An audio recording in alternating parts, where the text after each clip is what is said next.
राम राम, जय हिंद साथियों। और सभी साथियों को मेरा प्यार भरा नमस्कार। प्रिय साथियों, आज अपना जो टेस्ट है 6 नंबर का टेस्ट है। टेस्ट चल रहा है हिंदी साहित्य का इतिहास।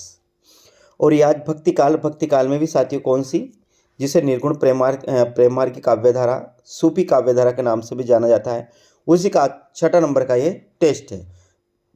साथियों एक बात ध्यान रखिएगा, हिंदी साहित्य का आदिकाल, भक्तिकाल, रीतिकाल और आधुनिक काल की समस्त काव्यधारा, इन सभी को मिलाकर साथियों अपन टेस्ट बनाएंगे। 15 से 20 टेस्ट में साथियों संपूर्ण हिंदी साहित्य खत्म करेंगे। और मैं उम्मीद करता हूं साथियों, आप कोई सा भी एग्ज़ाम देना हिंदी से, वो राजस्थान, एमपी, यूपी, बीपीएससी यानी किसी भी राज्य की पीएससी से एग्ज़ाम दो साथियों आप, वो यूजीसी नेट का हो, असिस्टेंट प्रोफेसर का, पीजीटी, टीजीटी या केवीएन, लगभग साथियों आपको 90 से 95% जो प्रश्न हैं वो इसी से 15 से 20 टेस्ट में आपको मिल जाएंगे। ये मैं आपसे पूर्ण विश्वास दिलाता हूँ प्रिय साथियों। तो एक बार पुनः आप सभी मित्रों का मैं आज क्लास में स्वागत करता हूँ और बढ़ते हैं पहले प्रश्न की। और साथियों मुझे कमेंट के माध्यम से ज़रूर पता कर जाएगा कि आपको आज का टेस्ट कैसा लगा और आप कहाँ से हो। देखिए पहला प्रश्न जो अपना आता है प्रिय साथियों, वो आता है कि हिंदी का पहला प्रेमाख्यान या प्रथम प्रेमाख्यान काव्य माना जाता है हंसावली, चंदायन, सत्यवती कथा अथवा मृगावती। इन चारों में से हिंदी का पहला प्रेमाख्यान काव्य किसे माना जाता है? तो आपको पता है साथियों कि हिंदी का जो पहला प्रेमाख्यान काव्य माना जाता है वो चंदायन को माना जाता है। तो अपना आंसर क्या होगा? बी यहाँ पर अपना सही आंसर होगा। साथ ही साथ साथियों सुनिएगा, हर प्रश्न की व्याख्या की जाएगी, व्याख्या भी बहुत बेहतरीन रूप से करेंगे साथियों। हर प्रश्न की क्या व्याख्या की जाएगी और व्याख्या भी बहुत बेहतरीन रूप से करेंगे प्रिय साथियों। आगे बात करते हैं।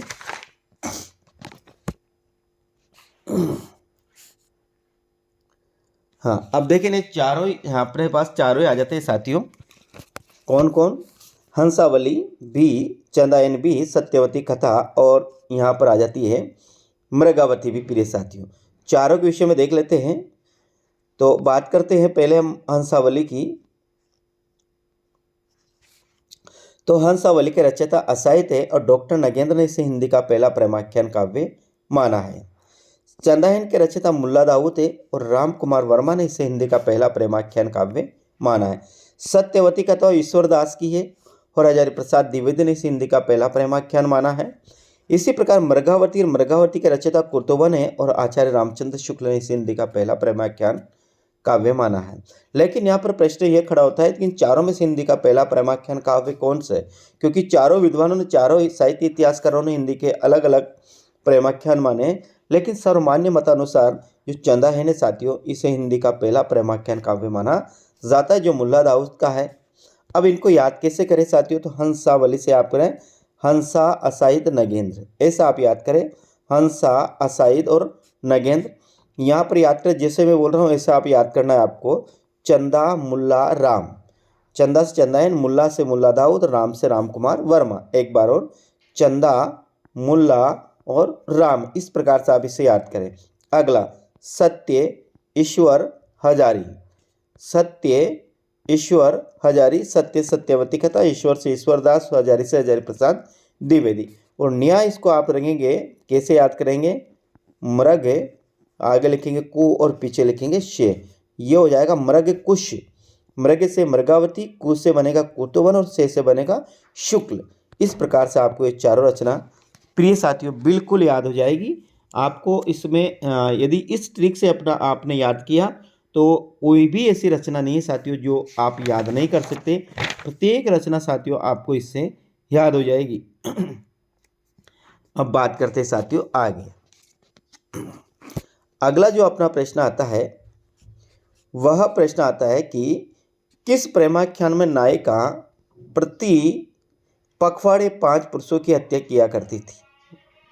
वह कौन सा प्रेमाख्यान है? देखिएगा, किस प्रेमाख्यान काव्य में नायिका प्रति पखवाड़े 5 पुरुषों की हत्या किया करती थी? हंसावली, चंदायन, सत्यवती कथा अथवा मृगावती। तो यहाँ पर अपना आंसर क्या होगा? ध्यान रखना, प्रति पखवाड़े 5 पुरुषों की हत्या, प्रति पखवाड़े 5 पुरुषों की हत्या है से याद रखिएगा आप हंसावली की, याद रखिए प्रति पखवाड़े 5 पुरुषों की हत्या है से याद रखिए हंसावली। यानी प्रति पखवाड़े 5 पुरुषों की हत्या कौन करती थी? हंसावली प्रति पखवाड़े 5 पुरुषों की हत्या किया करती थी प्रिय साथियों। तो अपना आंसर क्या होगा? यहाँ ए अपना यहाँ पर सही आंसर होगा। अब बात करते हैं, हंसावली के रचयिता असाहित है। ये पाटन गुजरात की राजकुमारी थी। प्रति पखवाड़े 5 पुरुषों की हत्या किया करती थी। इसमें ग्रंथि मोक्ष का वर्णन आता है। ग्रंथि मोक्ष का अर्थ होता है साथियों पूर्व जन्म की याद है, पूर्व जन्म की याद है। इसी कारण वो प्रति पखवाड़े 5 पुरुषों की हत्या किया करती थी। इसकी हस्तलिखित प्रति मुंबई के प्रिंस ऑफ संग्रहालय में सुरक्षित है। प्रिय साथियों, ये जो लाइन है इसे मुझे बताइए कि ये इसे में आएगी या नहीं आएगी, ये मुझे आप कमेंट के माध्यम से ज़रूर बता कर जाएगा।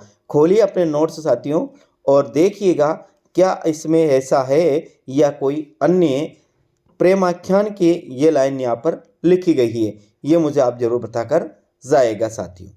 बात करेंगे आगे। तीसरा प्रश्न आता है अपना, किस प्रेमाख्यान में कामशास्त्र और नायिका भेद का वर्णन मिलता है? यानी कि सूफी प्रेमाख्यान की वह रचना जिसमें नायिका भेद और कामशास्त्र और नायिका भेद का वर्णन भी मिलता है, तो वह कौन सी है? सत्यवती कथा है, लखन सेन पद्मावत कथा है, या फिर पद्मावत है, या फिर मधु मालती।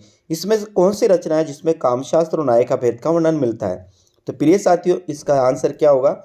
बी अपना यहाँ पर सही आंसर होगा, यानी लखन सेन पद्मावत कथा। ध्यान रखना, रचना का नाम है लखन सेन पद्मावत कथा, जिसके रचयिता है दामोदर कवि। कौन है साथियों? दामोदर इसके रचयिता है। इसमें कामशास्त्र और नायिका भेद का वर्णन मिलता है। इस बात का आप अच्छी तरह से ध्यान रखिए। इसकी भाषा की बात करते हैं तो इसकी भाषा साथियों राजस्थानी भाषा। किसकी? लखन सेन पद्मावत की जो भाषा है राजस्थानी भाषा, और बीच बीच में यहाँ पर संस्कृत के शब्द भी मिलते हैं इसमें। किसमें साथियों? इसमें लखन सेन पद्मावत कथा में। कवि ने इसे वीर कथा, स्वयं दामोदर ने साथियों इसे वीर कथा कहा है। ध्यान रखना, क्या कहा? स्वयं कवि ने इसे वीर कथा कहा। इसकी भाषा की बात करते हैं तो राजस्थानी इसकी भाषा है, और कहीं कहीं संस्कृत के शब्द भी मिलते हैं। और साथियों ध्यान रखना, इसमें कामशास्त्र और नायिका भेद का वर्णन मिलता है। और एक और साथियों, इसमें दोहा चौपाई के अतिरिक्त एक और छंद है सोरठा, उसका प्रयोग मिलता है। दोहा चौपाई तो है ही सही, साथ ही साथ छोटा छंद का भी प्रयोग मिलता है। अगला प्रश्न देखते देखिएगा ना, लखन सेन पद्मावत का रचयिता दामोदर कवि है। कौन है? लखन सेन पद्मावत का रचयिता दामोदर कवि है। इसमें राजस्थानी भाषा के साथ साथ संस्कृत के शब्दों का प्रयोग भी मिलता है, और दोहा चौपाई के बाद सोरठा छंद का प्रयोग किया गया है साथियों। अगला प्रश्न अपना आता है साथियों, प्रश्न नंबर अपना आता है 4, और वो पूछता है मृगावती प्रेमाख्यान काव्य के रचयिता कौन है? असाहित है, आलम है, कुतुबन है, अथवा कौन है साथियों? गणपति है। अपन पूछ रहे हैं यहाँ पर प्रश्न पूछ रहा है कि मृगावती प्रेमाख्यान काव्य के रचयिता कौन है? तो अभी अपन ने याद करें, किसे याद करें? अपन ने मृग को और ये ऐसे इसको याद कर। मृग से तो बनेगा मृगावती, कु से बनेगा साथियों कुतुबन, से बनेगा शुक्ल। आचार्य रामचंद्र शुक्ल ने मृगावती को हिंदी का पहला प्रेमाख्यान काव्य माना है। तो एक बार पुनः देखिएगा, मृग, कु और शे, तो मृग से तो मृगावती, कु से बनेगा कुतुबन। कुतुबन कौन? मृगावती के जो रचयिता है वो कौन है? कुतुबन। यानी कि अपना आंसर क्या होगा? सी यहाँ पर अपना सही आंसर होगा। अब आगे बात करते हैं साथियों मृगावती के विषय में। देखिएगा, कथा नायिका मृगावती उड़ने की कला जानती थी, जो एक दिन नायक को धोखा देकर क्या होती है? उड़ जाती है, और फिर नायक साथियों इसे खोजने निकल जाता है। नायक नायिका की खोज में, नायक है वो नायिका की खोज में निकलता है, परंतु रास्ते में एक और नायिका से शादी कर लेता है। नायक की हाथ से गिरकर मौत हो जाती है, मृत्यु हो जाती है। दिनोनी साथियों न्याय दोनों नायिका नायक के साथ सती हो जाती है, और कथा का अंत है वो शांत रस में होता है। कहने का मतलब मृगावती जो उड़ने की कला जानती थी, और एक दिन वो नायक को धोखा देकर उड़ जाती है। जैसे उड़ती है तो नायक फिर क्या होता है? उसे खोजने निकल जाता है, लेकिन रास्ते में उससे एक और नायिका मिलती है। रास्ते में उसे एक और नायिका मिलती है, उस नायिका से साथियों वह क्या कर लेता है, शादी कर लेता है। यानी राक्षस से, चुंगल से उसे बचाता है और वो उससे शादी कर लेता है साथियों। फिर अंत में ऐसा होता है कि नायक है वो हाथी से गिरकर नायक की मौत हो जाती है। तो इसमें दोनों नायिका है, मृगावती और वो एक और जो नायिका है, दोनों साथियों नायक के साथ क्या हो जाती है, सती हो जाती है। और इस प्रकार इस कथा का अंत है वो शांत रस में होता है साथियों। इस बात का आप ध्यान रखिएगा।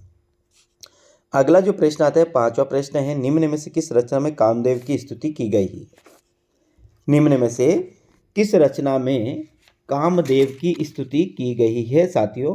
यहाँ पर अपना प्रश्न आता है पांचवा। इसका आप मुझे सही आंसर देना, किस रचना में कामदेव की स्तुति की गई है?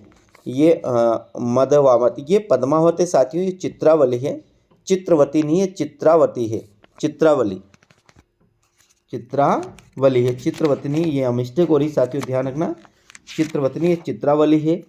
और अगर आगे माधवानल कामकंदला है और एक मधु मालती है, मधुमलती, यहाँ पर भी मधु मालती, आप ध्यान रखिए तीनों में लिख, ये पद्मावती, ये चित्रावती है, ये मधुमालती है और ये माधवानल कामकंदला है। तो इन चारों रचनाओं में कौन सी रचना में कामदेव की स्तुति की गई है?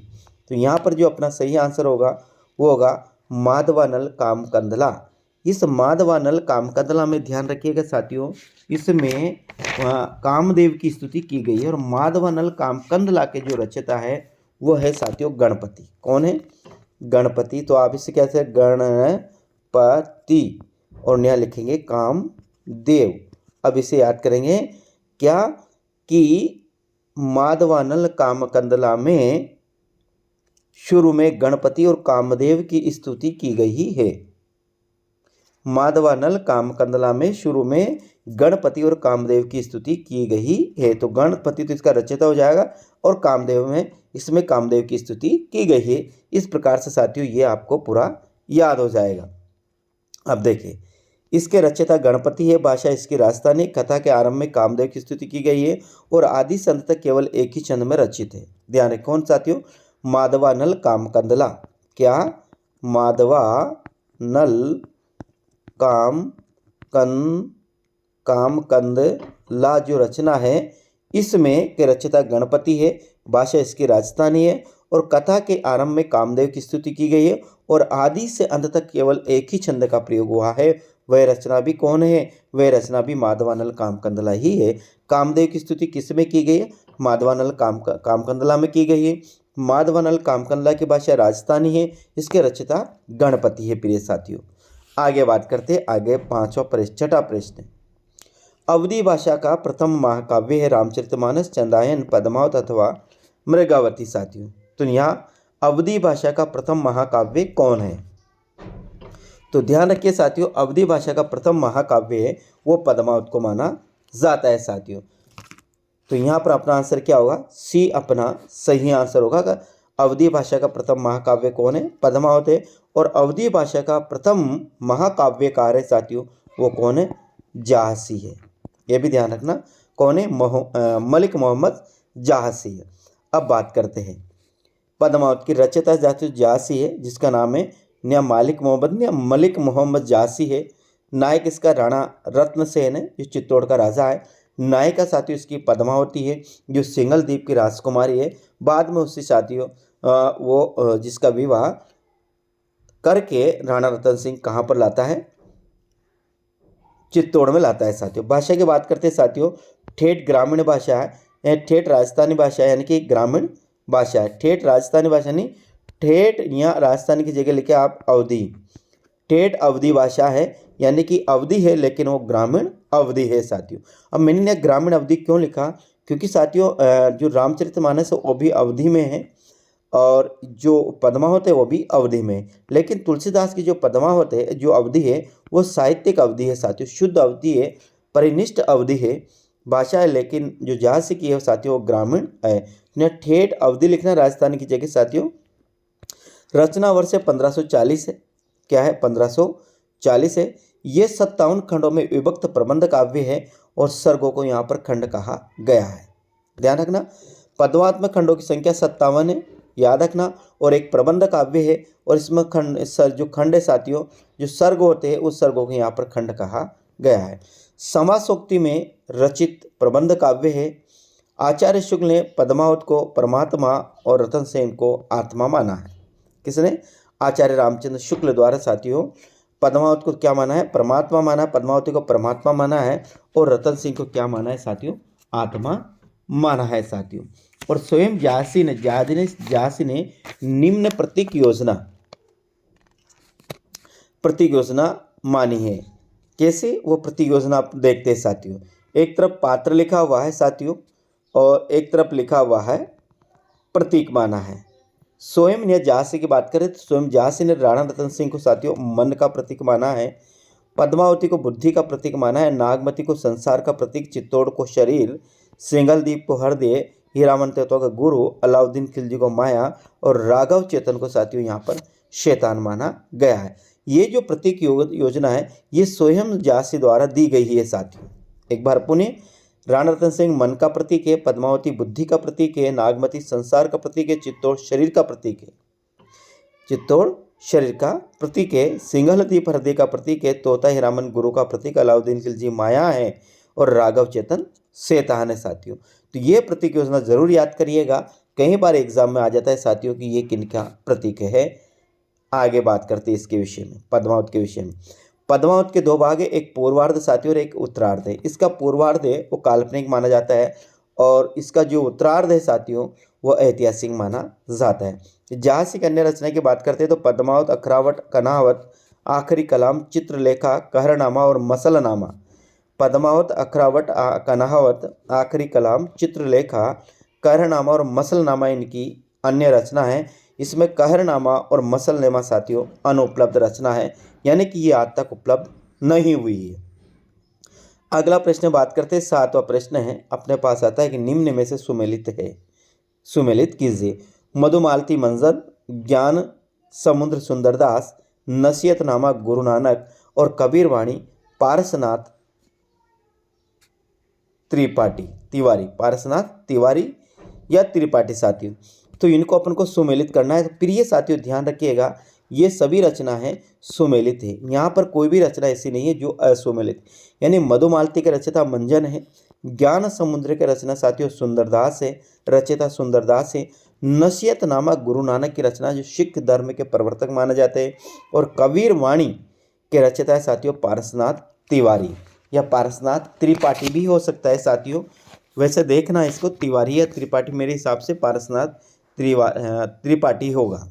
तो देखिएगा, मधुमालती मंजन है, ज्ञान समुद्र सुंदरदास है, नसीहतनामा गुरु नानक है और कबीर वाणी साथियों के रचयिता है पारसनाथ तिवारी। प्रिय साथियों एक बात और ध्यान रखिएगा, यदि आप चैनल पर पहली बार हो तो चैनल को जरूर सब्सक्राइब करिएगा साथियों, क्योंकि मेरे यूट्यूब में जिसका नाम है साथियों टॉपर क्लासेस, इसमें सभी साथियों संपूर्ण हिंदी साहित्य, काव्यशास्त्र, शिक्षा विधियाँ और भाषा विज्ञान आपको बिल्कुल निःशुल्क पढ़ाया जा रहा है।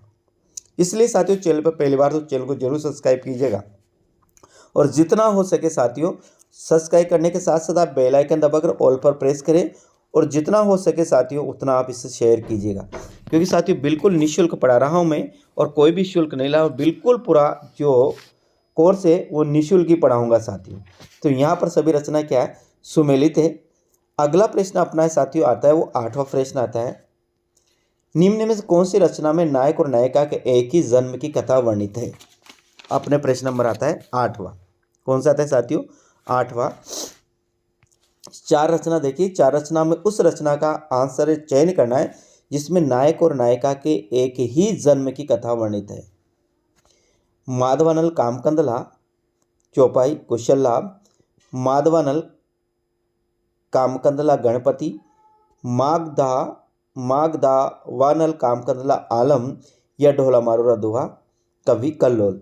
तो साथियों आप ढोला मारूरा दोहा को तो हटा दीजिएगा, 3 रचना मानिएगा आप, 3 रचना इसे आप हटा दीजिएगा। यहाँ केवल याद रखिए ढोला मारूरा दोहा का रचयिता है वो कवि कल्लोल है साथियों, ये बात रहेगा। ढोला मारूरा दोहा कौन है? कवि कल्लोल है। तो 3 रचना आती है, एक तो आती है अपनी माधवानल कामकंदला चौपाई, एक माधवानल कामकंदला, एक मागधवानल कामकंदला। तो एक के रचयिता कुशल लाभ है, एक के रचयिता गणपति, एक का रचयिता है साथियों कौन, आलम है। तो यहाँ पर अपना आंसर होगा मागधवानल कामकंदला आलम। मागधवानल कामकंदला आलम साथियों केवल नायक और नायिका के एक ही जन्म की कथा का वर्णन है, इस बात को ध्यान रखिएगा। और यहाँ को याद रखिए 5 चौपाई के बाद एक दोहा या सोटे का प्रयोग किया गया है। किसमें, मागधवानल कामकंदला में 5 चौपाई हैं और 5 चौपाई के बाद एक दोहा या फिर सोटा का प्रयोग किया गया है। अब ध्यान रखिए मागधवानल कामकंदला चौपाई के रचयिता कुशल लाभ है। मागधवानल कामकंदला के जो रचयिता है साथियों गणपति, और यहाँ रचयिता गणपति है इसका, और इसमें कामदेव की स्तुति की गई है साथियों, ध्यान रखिएगा। और ढोला मारो का दुआ का रचयिता है कवि कल्लोल, लेकिन अपना आंसर उन्हें क्या होगा, माधवानल कामकंदला अपना सही आंसर होगा। ये सभी प्रश्न साथियों मेरे मौलिक प्रश्न हैं, कहीं से मैंने इनको नहीं लिखा है। प्रश्न की बात करते हैं, निम्न में से किस प्रेमाख्यान में दाम्पत्य मर्यादा का त्याग किया गया है। यानी कि दाम्पत्य मर्यादा यानी पति पत्नी का जो प्रेम होता है साथियों उसे दाम्पत्य प्रेम कहा जाता है। तो ऐसी कौन सी रचना जिसमें दाम्पत्य मर्यादा का त्याग कर दिया, या तो पति ने पत्नी को छोड़ दिया, पति ने पत्नी को छोड़ दिया, वो इस रचना का यहाँ पर अपन को चयन करना है। रूपमंजरी नंददास, चितई वार्ता नारायण दास, चित्रावली उस्मान, या ज्ञानदीप शेख नबी। तो उनमें से इन चारों में से वह कौन सी रचना है जिसमें साथियों दाम्पत्य मर्यादा का त्याग कर दिया गया है। रूपमंजरी है जिसके रचयिता नंददास है, या फिर चितई वार्ता है जिसके रचयिता नारायण दास है, या चित्रावली है जो उस्मान द्वारा लिखी गई है, या ज्ञानदीप है जो शेख नबी द्वारा लिखी गई है। ये अपना आंसर होगा ए, यानी कि रूपमंजरी नंददास। क्या होगा साथियों, रूपमंजरी नंददास। यानी कि रूपमंजरी अपने प्रेम को प्राप्त करने के लिए अपने दाम्पत्य मर्यादा का त्याग कर देती है साथियों। इसका जो नायक है वो भगवान श्री कृष्ण है, और नायिका साथियों इसकी क्यों है, रूपमंजरी है, और ये लिखा है नंददास। और नंददास कौन, अष्टचाप के प्रमुख कवियों में से एक कवि थे साथियों नंददास, उनके द्वारा ये रचना लिखी गई है। रूपमंजरी में भगवान कृष्ण और रूपमंजरी का स्वच्छंद प्रेम वर्णित है। चितई वार्ता में राघव, चेतन और अलाउद्दीन खिलजी का वर्णन मिलता है साथियों। ये अलाउद्दीन खिलजी और राघव चेतन का वर्णन हमें मिलता है पद्मावत में जो झांसी द्वारा लिखी गई है। लेकिन साथियों एक और रचना है चितई वार्ता, यहाँ पर भी राघव चेतन और अलाउद्दीन खिलजी का वर्णन मिलता है। तो ध्यान रखना इस प्रश्न का आंसर क्या होगा, रूपमंजरी नंददास साथियों। अगला प्रश्न आता है 10वां प्रश्न, किस प्रेमाख्यान में वियोग के साथ साथ संयोग का वर्णन मिलता है। यानी वह कौन सा प्रेमाख्यान काव्य साथियों जिसमें वियोग वर्णन के साथ साथ संयोग वर्णन का भी मिलता है। अधिकांश जो प्रेमाख्यान काव्य है उसमें वियोग वर्णन ही अधिक है साथियों, लेकिन वह कौन सा काव्य जिसमें संयोग वर्णन भी मिलता है। रस रतन पोहकर, हंस जवाहरीन कासिम शाह, अनुराग मासूरी नूर मोहम्मद, या फिर साथियों इंद्रावली नूर मोहम्मद। इनमें से कौन सी रचना है जिसमें आपको वियोग वर्णन, वियोग श्रृंगार के साथ साथ संयोग श्रृंगार का वर्णन भी मिलता है साथियों। तो वह रचना अपनी है रस रतन, जिसके रचयिता है साथियों पोहकर। रस रत्न, इसको साथियों रस रत्न, ये भी सही, ये सही इसका रस रत्न या रस रतन, जिसके रचयिता है पोहकर। इसमें साथियों वियोग के साथ साथ संयोग श्रृंगार का वर्णन भी मिलता है, इस बात को ध्यान रखना। आगे हंस जवाहरी ने साथियों कासिम शाही की रचना है, और अनुराग बांसुरी और इंद्रावली ये दोनों रचना साथियों नूर मोहम्मद की है। किसकी है, नूर मोहम्मद की है। अगला प्रश्न अपना आता है 11वां प्रश्न क्या पूछता है, आचार्य शुक्ल ने प्रेम मार्गी सूफी काव्य परंपरा की समाप्ति किससे मानी है साथियों। आचार्य शुक्ल ने प्रेम मार्गी सूफी कवियों की परंपरा की समाप्ति किससे मानी है। शेख नबी से, नूर मोहम्मद से, आलम से, अथवा पूहकर से। आचार्य शुक्ल ने प्रेम मार्गी सूफी कवियों की परंपरा की समाप्ति किससे मानी है। तो यहाँ पर साथियों जो अपना आंसर होगा क्या होगा, 11वां प्रश्न का आपको आंसर देना है। तो शेख नबी अपना सही आंसर होगा। शेख नबी से आचार्य रामचंद्र शुक्ल ने प्रेम मार्गी सूफी कवियों की नहीं कवियों की, सूफी कवियों की परंपरा की समाप्ति मानी है साथी। किससे मानी है, शेख नबी से मानी। इस बात को आप ध्यान रखिएगा साथी। यानी कि आचार्य रामचंद्र शुक्ल ने शेख नबी से सूफी प्रेमाख्यान काव्य परंपरा की समाप्ति मानी है। आगे बात करते हैं। अगला प्रश्न आता है अपना 12वां प्रश्न। और 12वां प्रश्न क्या पूछता है, ध्यान से दीजिए। हिंदी में सर्वाधिक प्रेमाख्यानों का रचयिता कौन है? मुल्ला दाऊद, असाइद, जान कवि अथवा गणपति है। कौन है साथियों? चारों में से हिंदी में सर्वाधिक प्रेमाख्यान काव्यों के रचयिता चारों में से किसे माना जाता है? चारों में से जितने भी प्रेमाख्यान काव्य और उनके लिखने वाले जितने भी कवि हो, उन सर्वाधिक कवियों में सबसे अधिक प्रेमाख्यान काव्य रचना करने वाले कौन है? तो यहाँ पर जो अपना सही आंसर होगा साथियों, वह सही आंसर क्या होगा? वो होगा साथियों जौन कवि। कौन होगा? जान कवि अपना सही आंसर होगा। क्या होगा? जान कवि अपना सही आंसर होगा। एक बार पुनः साथियों ध्यान दीजिएगा, इस YouTube चैनल पर जो अभी आप देख रहे हैं उसका नाम है टॉपर क्लासेस, और इसमें संपूर्ण हिंदी साहित्य, आदिकाल, भक्तिकाल, रीतिकाल, आधुनिक काल और आदिकाल की संपूर्ण काव्यधारा, इसके साथ संपूर्ण काव्य शास्त्र, आप फर्स्ट ग्रेड से तैयारी कर रहे हो, सेकंड ग्रेड या वर्ग 1 या वर्ग 2 की, या पीजीटी या टीजीटी की साथियों, या नेट जेआरएफ किसी की भी, साथ ही साथ संपूर्ण व्याकरण साथियों और संपूर्ण भाषा बिल्कुल निःशुल्क पढ़ाई जाएगी। तो इस स्वर्णिम अवसर का लाभ जरूर उठाएगा साथियों, कि आप अधिक से अधिक इस चैनल से जुड़े रहिएगा, ताकि हर प्रकार की कोई सी भी हिंदी से संबंधित आपको परेशानी हो, मैं उसे पूरी तरह से हल करने की कोशिश करूंगा साथियों। तो यहाँ पर अपना आंसर कौन होगा? जान कवि अपना सही आंसर होगा।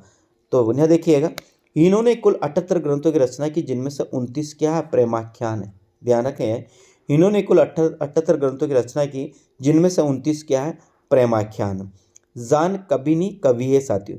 जान कवि हिंदी के पहले कवि है जिन्होंने पारसी के प्रसिद्ध, हाँ ये कवि की जगह कवि पढ़ना आप, जान कवि हिंदी के पहले कवि है जिन्होंने पारसी के प्रसिद्ध लैला मजनू प्रेमाख्यान का हिंदी में अनुवाद किया।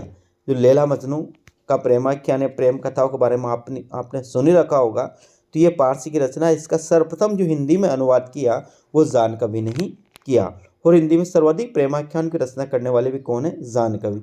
जान कवि ने कुल 78 ग्रंथों की रचना की, जिनमें से 29 क्या है? प्रेमाख्यान है। आगे बात करते हैं 13वां प्रश्न। निम्न में से किसका हिंदी काव्य भाषा ज्ञान और सभी सूफी कवियों से अधिक था? नूर मोहम्मद, कासिम शाह, जान कवि अथवा गणपति। निम्न में से किसका हिंदी काव्य भाषा, क्या? हिंदी काव्य भाषा ज्ञान और सभी सूफी कवियों से अधिक था? इस प्रश्न का सही आंसर देना है। तो इस प्रश्न का प्रिय विद्यार्थी जो सही आंसर होगा वो होगा नूर मोहम्मद, इसका सही आंसर है। क्या है? नूर मोहम्मद इसका सही आंसर है। अब आगे बात करते हैं। इंद्रावली और अनुराग बांसुरी नूर मोहम्मद की रचना है। दो रचना इनकी है, एक इंद्रावली है और एक अनुराग बांसुरी है। इंद्रावली में 5 चौपाई के बाद एक दोहा आता है, इस बात का भी ध्यान रखना। अनुराग बांसुरी में शरीर, जीवात्मा, मन आदि वृत्तियों को लेकर रूपक बांधा गया, प्रश्न खड़ा किया गया है। किसमें? अनुराग बांसुरी में शरीर, जीवात्मा और मन आदि वृत्तियों को लेकर रूपक बांधा गया है। अनुराग बांसुरी में चौपाई के साथ साथ दोहा न रख के बरवे छंद का प्रयोग किया गया। नहीं, अनुराग बांसुरी नहीं, अनुराग बांसुरी है। अनुराग बांसुरी में चौपाई के साथ साथ दोहा न रख के बरवे छंद का प्रयोग किया गया, जबकि इंद्रावली में चौपाई के साथ कौन है? दोहा है, और अनुराग बांसुरी में चौपाई के साथ कौन है? बरवे छंद है साथियों। इस प्रकार से ये अपना जो सूफी काव्यधारा थी साथियों, सूफी प्रेमाख्यान जो काव्यधारा है वो बिल्कुल साथियों इन 13 प्रश्नों में समाप्त हो जाती है। केवल यहाँ पर एक बचती है, वो बचती है सूफी काव्य परंपरा की विशेषता। तो साथियों अगला जो टेस्ट होगा उसमें सूफी काव्य परंपरा की विशेषता भी मैं आपके साथ लेकर आऊँगा। अब मुझे आप कमेंट के माध्यम से ज़रूर बताइए कि जाइएगा कि ये आपको टेस्ट कैसा लगा। मेरे हिसाब से बहुत बेहतरीन है। और साथियों यदि अभी तक आपने चैनल को सब्सक्राइब नहीं किया, सब्सक्राइब जरूर करिएगा, साथ साथ बेल आइकन दबाकर ऑल पर प्रेस कर, ताकि हर प्रकार की मेरी क्लास आप तक पहुंच सके। और प्रिय विद्यार्थियों कमेंट के माध्यम से ज़रूर बता कर जाइएगा क्लास कैसी लगी, शेयर जरूर करिएगा और लाइक करना मत भूलिएगा साथियों, और सब्सक्राइब करना भी मत भूलिएगा। उम्मीद करता हूं कि आपको ये क्लास बेहतरीन लगी होगी और आप बिल्कुल आप साथियों इसे अधिक से अधिक शेयर करेंगे। तो जय हिंद प्रिय विद्यार्थियों, मिलते हैं अगले वीडियो में। राम राम।